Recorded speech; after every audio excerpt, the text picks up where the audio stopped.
Saudara, puluhan disabilitas yang tergabung dalam Forum Komunikasi Masyarakat Berkebutuhan Khusus Aceh mengikuti simulasi evakuasi mandiri gempa dan tsunami yang berlangsung di halaman Aula Kampus Universitas Iskandar Muda, Kecamatan Meraksa, Banda Aceh.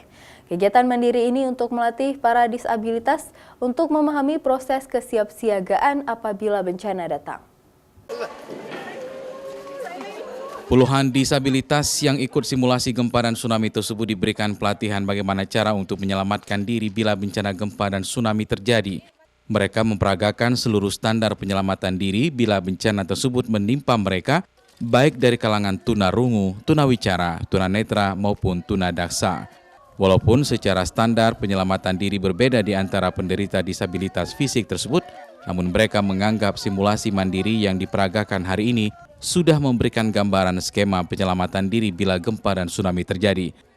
Namun ke depan, para penyandang disabilitas ini dapat mengikuti simulasi sesuai dengan disabilitas fisik yang mereka derita. Pelajarannya kita bisa tahu bagaimana cara menyelamatkan diri di saat terjadi bencana, gempa maupun tsunami.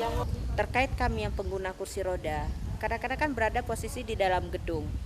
Dan bukan hanya gedung, tetapi di rumah misalnya kan tidak semua kita bisa langsung manuver keluar gitu.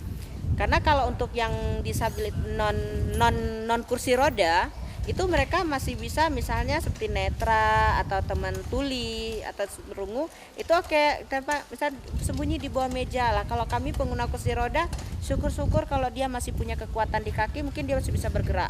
Kalau saya, abang saya, kami tidak bisa sama sekali. Sementara itu, Ketua Forum Komunikasi Masyarakat Berkebutuhan Khusus Aceh, Syarifuddin, mengatakan simulasi evakuasi mandiri ini sebelumnya juga diawali dengan workshop dan training evakuasi mandiri gempa dan tsunami yang kemudian dilanjutkan dengan simulasi. Dirinya berharap ke depan pemerintah dapat membantu penyandang disabilitas untuk diberikan pelatihan yang melibatkan lebih banyak unsur-unsur terkait lainnya. Nggak pernah dikasih lagi sampai sekarang. Sebenarnya ini adalah merupakan refleksi 15 tahun tsunami. Tanggal 26 Desember adalah merupakan hari yang sangat bersejarah pada tahun 2004. Jadi 15 tahun tsunami. Mustajab, Kompas TV, Banda Aceh.